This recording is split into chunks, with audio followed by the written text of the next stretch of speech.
அமைச்சர் பாலித தேவரபெருமவின் மரணம் பரிசோதனையில் வெளிவந்த தகவல். IMFின் உதவியை இழக்கப் போகின்றதா இலங்கை, வெளியானது காரணம். இஸ்ரேல் மீதான தாக்குதல் தொடர்பில் ஈரான் ஜனாதிபதி அதிரடி அறிவிப்பு.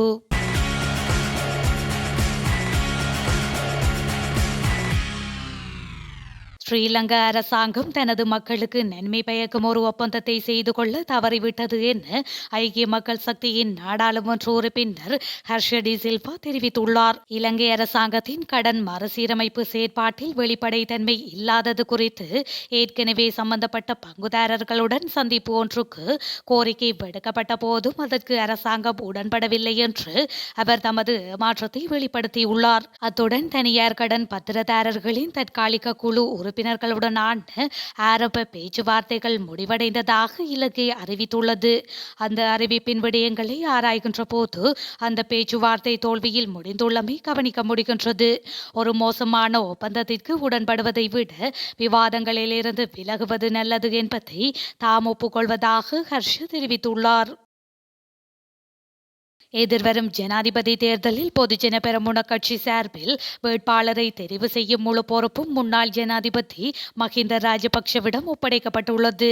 கடந்த 9ஆம் திகதி மஹிந்தவின் உத்தியோகபூர்வ இல்லத்தில் ஒன்று கூடிய கட்சியின் அரசியல் பீடமே இந்த பொறுப்பை வழங்கியுள்ளது. குறித்த சந்திப்பில் பேசப்பட்ட விடயங்கள் ரகசியமாக வைக்கப்பட வேண்டும் என அனைவரும் ஆரம்பத்திலேயே ஏற்றுக்கொண்ட போதிலும் தற்போது பல தகவல்கள் வெளியாகியுள்ளன. பொதுஜன பெரமுன கட்சியிலிருந்து எஞ்சியிருந்த உறுப்பினர்களை சேகரித்து நாமல் ராஜபக்ஷ மேற்கொண்ட நடவடிக்கைகள் உள்ளக நெருக்கடியை மேலும் அதிகரிக்க வழிவகுத்துள்ளதாக சுட்டிக்காட்டப்பட்டுள்ளது. கட்சி ஒழுக்கத்திற்கு இணங்காதவர்களுக்கு எதிராக கடும் நடவடிக்கை எடுக்கப்படும் என ராஜபக்ஷ குடும்பத்தினர் அறிவித்திருந்துள்ளனர். எனினும் நகைப்புக்குரிய விடயமாக மாறியுள்ளதாக மேலும் தெரிவிக்கப்படுகின்றது. சர்வதேச நாணய நிதியத்தின் நிதி ஆதரவை இலங்கை இழக்கக்கூடும் என சர்வதேச ஊடகங்கள் தெரிவித்துள்ளதாக தகவல்கள் வெளியாகியுள்ளன. 12 பில்லியனுக்கும் அதிகமான கடனை மறுசீரமைப்பதற்கான சர்வதேச பத்திரதாரர்களின் முன்மொழிவை இலங்கை ஏற்றுக்கொள்ளாமையினாலேயே இந்த நிலை ஏற்படலாம் என சுட்டிக்காட்டப்பட்டுள்ளது. முடிந்தவரை விரைவில் மேலதிக பேச்சுவார்த்தைகளை நடத்த நம்புவதாக இலங்கை அரசாங்கம் கூறியிருந்தாலும் தொடர் கலந்துரையாடல்களை பத்திரக்காரர்களின் வழிகாட்டல் குழு நிராகரித்துள்ளதாக குறிப்பிடப்படுகின்றது. இந்த நிலையில் எதிர்வரும் சில வாரங்களில் சமரசம் இல்லையெனில் சர்வதேச நாணய நிதியத்தின் அடுத்த தவணைக்கான ஆதரவு பணமும் தாமதமாகலாம் என தெரிவிக்கப்படுகின்றது. இலங்கை ஏற்கனவே அதன் முக்கிய அரசாங்க கடன் வழங்குனர்களுடன் ஒரு ஒப்பந்தத்தை மேற்கொண்டிருந்தாலும் அதன் 2.9 பில்லியன் டாலர் திட்டத்தின் அடுத்த 337 மில்லியன் டாலர்கள் தவணைக்காக சர்வதேச நாணய நிதியத்தின் ஒப்புதலை பெறுவதற்கு சர்வதேச பத்திரப்பதிவுதாரர்களுடன் உடன்படிக்கை தேவைப்படுகின்றது.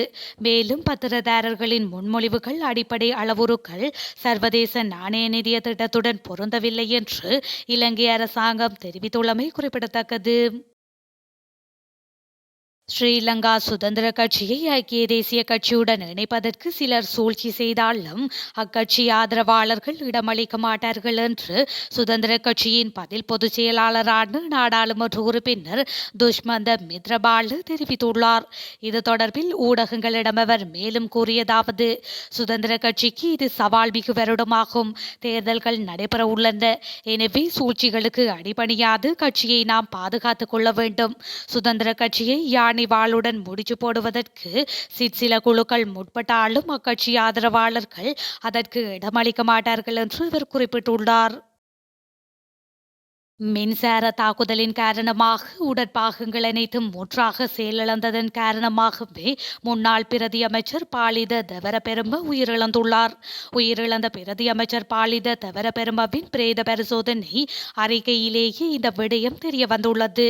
இந்த நிலையில் அவரின் இறுதி கிரியைகள் எதிர்வரும் வெள்ளிக்கிழமை இடம்பெற உள்ளது. அத்துடன் அவரது உடல் குடும்ப மயானத்தில் நல்லடக்கம் செய்யப்படும் எனவும் அவருடைய குடும்பத்தார் தெரிவித்துள்ளனர். இஸ்ரேலுக்கு எதிரான தாக்குதலின் மூலம் அந்த நாட்டின் மேலதிகாரத்தை நாம் சிதைத்துவிட்டதாக ஈரானிய ஜனாதிபதி இப்ராஹிம் ரைசி தெரிவித்துள்ளார். ஈரான் ராணுவத்தின் வருடாந்த அணிவகுப்பில் கலந்து கொண்டு கருத்து தெரிவிக்கும் போதே அவர் மேற்கண்டவாறு குறிப்பிட்டுள்ளார். இது தொடர்பாக அவர் மேலும் கூறுகையில், ஈரானிய நலன்கள் மீது இஸ்ரேல் சிறிய தாக்குதலை நடாத்தினால் கூட ஈரானின் பதிலடி கடுமையானதாக இருக்கும். அத்துடன் இஸ்ரேலுடன் உறவுகளை சீராக்க முயன்ற இஸ்லாமிய நாடுகள் தோல்வியையே சந்தித்துள்ளன. சர்வதேச மக்களின் கருத்துக்கள் முன்னபோதும் இல்லாத அளவிற்கு இஸ்ரேலுக்கு எதிராக உள்ளன. பிராந்தியத்தில் உள்ள நாடுகள் இஸ்ரேலுடன் ஒப்பந்தங்களை செய்து கொள்வதற்கு பதிலாக பலம் வாய்ந்த இஸ்லாமிய சக்திகளை நம்ப வேண்டும் என அவர் தெரிவித்துள்ளார். கடந்த 75 ஆண்டுகளுடன் ஒப்பிடுகையில் ஐக்கிய அரபு ராச்சியத்தில் பலத்த மழை பெய்துள்ளதாக தகவல் வெளியாகியுள்ளது. சில இடங்களில் 250 மில்லிமீட்டருக்கும் அதிக அளவிலான மழை வீழ்ச்சி பதிவாகியுள்ளதாக தெரிவிக்கப்படுகின்றது. இந்த நிலையில் சிறந்த சுற்றுலா தலமாக விளங்கும் துபாயில் பலத்த மழை காரணமாக விமான சேவை நிறுத்தப்பட்டுள்ளதுடன் பாடசாலைகளும் மூடப்பட்டுள்ளதாக தெரிவிக்கப்படுகின்றது. வீதிகளில் வெள்ளப்பெருக்கு ஏற்பட்டதால் பொதுமக்கள் சிலர் தங்கள் வாகனங்களை விட்டு செல்லும் நிலைக்கு தள்ளப்பட்டுள்ளனர். குறிப்பாக ராஸ் அல் ஹைமா பகுதியில் 70 வயது முதியவர் ஒருவர் தனது வாகனத்துடன் வெள்ளத்தில் அடித்து செல்லப்பட்டதால் உயிரிழந்துள்ளார்.